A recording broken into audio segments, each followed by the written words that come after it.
रामायण क्या है? जय श्री राम। अगर कभी पढ़ो और समझो तो आंसुओं पे काबू रखना। रामायण का एक छोटा सा वृत्तांत है, उसी से शायद कुछ समझा सकूं। एक रात की बात है, माता कौशल्या जी को सोते में अपने महल की छत पर किसी के चलने की आहट सुनाई दी। नींद खुल गई, पूछा कौन है? मालूम पड़ा ऋतुकृति जी। मालूम पड़ा सबसे छोटी बहू शत्रुघ्न की पत्नी है। माता कौशल्या जी ने उन्हें नीचे बुलाया। ऋतुकृति जी आई, चरणों में प्रणाम कर खड़ी रह गई। माता कौशल्या जी ने पूछा, ऋतु, इतनी रात को अकेले छत पर क्या कर रही हो बेटी? क्या नींद नहीं आ रही? शत्रुघ्न कहाँ है? ऋतुकृति की आंखें भर आई, मां की छाती से चिपटी गोद में सिमट गई और बोली, मां, उन्हें तो देखे हुए 13 वर्ष हो गए। उफ! कौशल्या जी का हृदय कांप कर झटपटा गया। तुरंत आवाज लगाई, सेवक दौड़े आए। आधी रात ही पालकी तैयार हुई। आज शत्रुघ्न जी की खोज होगी। मां चली। आपको मालूम है शत्रुघ्न जी कहाँ मिले? अयोध्या जी के जिस दरवाजे के बाहर भरत जी नंदीग्राम में तपस्वी होकर रहते हैं, उसी दरवाजे के भीतर एक पत्थर की शिला है। उसी शिला पर अपने बाह का तकिया बनाकर लेटे मिले। मां सिरहाने बैठ गई। बालों में हाथ फिराया तो शत्रुघ्न जी ने आंखें खोली। मां उठे, चरणों में गिरे। मां, आपने क्यों कष्ट किया? मुझे बुलवा लिया होता। मां ने कहा, शत्रुघ्न यहाँ क्यों? शत्रुघ्न जी की रुलाई फूट पड़ी। बोले, मां, भैया राम जी पिताजी की आज्ञा से वन चले गए। भैया लक्ष्मण जी उनके पीछे चले गए। भैया भरत जी नंदीग्राम में हैं। क्या ये महल, ये रथ, ये राजसी वस्त्र विधाता ने मेरे ही लिए बनाए हैं? माता कौशल्या जी निरुत्तर रह गई। देखो क्या है ये राम कथा। यह भोग की नहीं, त्याग की कथा है।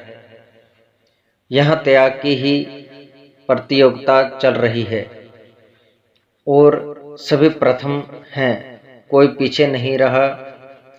चारों भाइयों का प्रेम और त्याग एक दूसरे के प्रति अद्भुत, अभिनव और अलौकिक है। रामायण जीवन जीने की सबसे उत्तम शिक्षा देती है।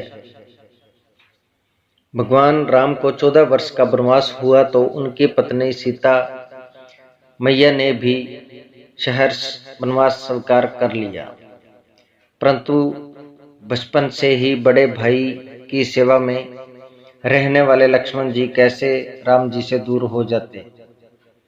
माता सुमित्रा से तो उन्होंने आज्ञा ले ली थी वन जाने की, परंतु जब उनकी पत्नी उर्मिला के कक्ष की ओर बढ़ रहे थे तो सोच रहे थे कि मां ने तो आज्ञा दे दी, परंतु उर्मिला को कैसे मनाऊंगा, क्या बोलूंगा उनसे।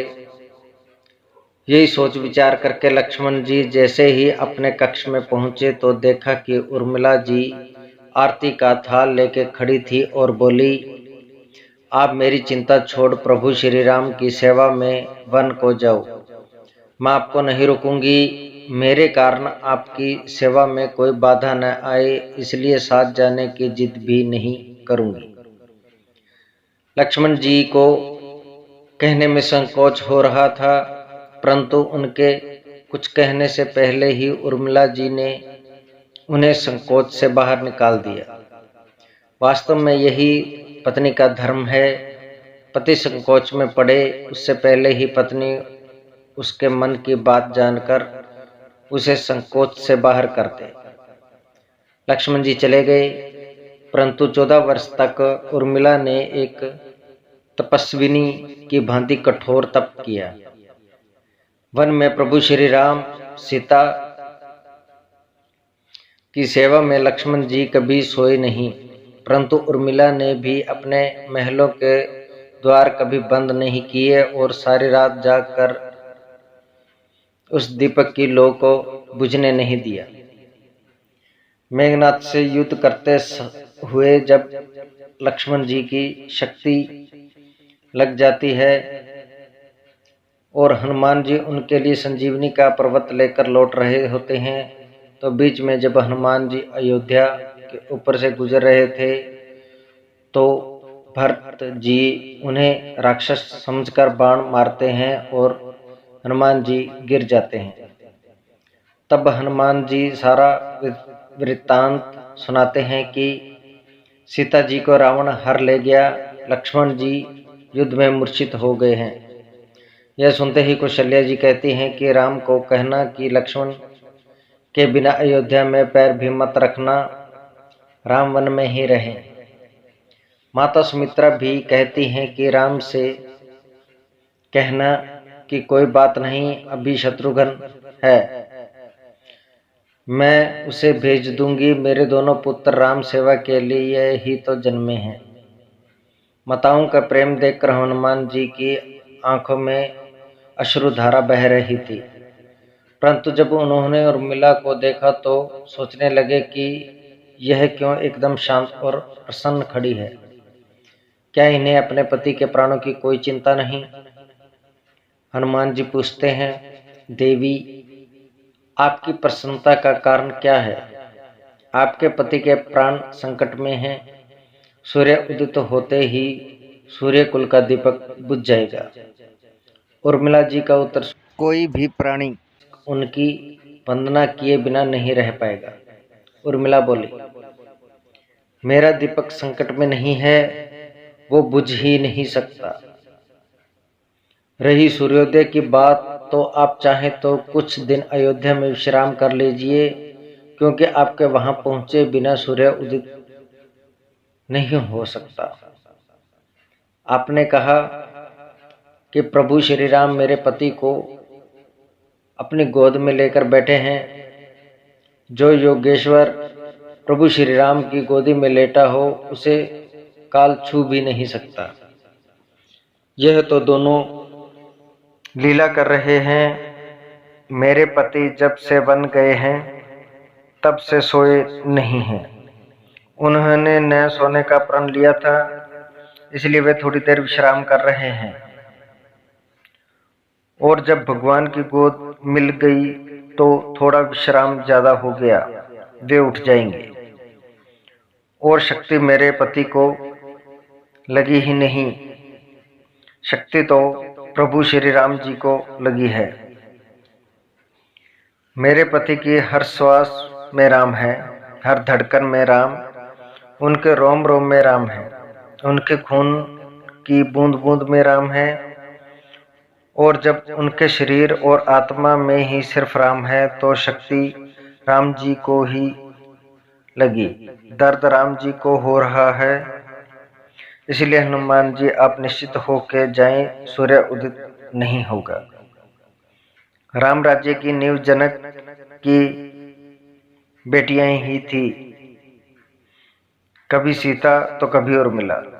भगवान राम ने तो केवल राम राज्य का कलश स्थापित किया, परंतु वास्तव में राम राज्य इन सब के प्रेम, त्याग, समर्पण और बलिदान से ही आया। जिस मनुष्य में प्रेम, त्याग, समर्पण की भावना हो, उस मनुष्य में राम ही बसता है। कभी समय मिले तो अपने वेद पुराण, गीता, रामायण को पढ़ने और समझने का प्रयास कीजिएगा। जीवन को एक अलग नजरिए से देखने और जीने का सुअवसर मिलेगा। लक्ष्मण सा भाई हो, कौशल्या माई हो, स्वामी तुम जैसा मेरा रघुराई हो। नगरी हो अयोध्या सी, रघुकुल सा घराना हो, चरण हो राघव के जहाँ मेरा ठिकाना हो त्याग भरत जैसा सीता सी नारी हो, लव कुश के जैसी संतान हमारी हो, श्रद्धा हो श्रवण जैसी, सबरी सी भक्ति हो, हनुमान के जैसी निष्ठा और शक्ति हो। ये है रामायण, पुण्य कथा श्री राम की। अगर आपको यह कथा पसंद आई हो तो आगे शेयर जरूर कर दें, अपने बच्चों को भी जरूर सुनाएं। जय श्री राम।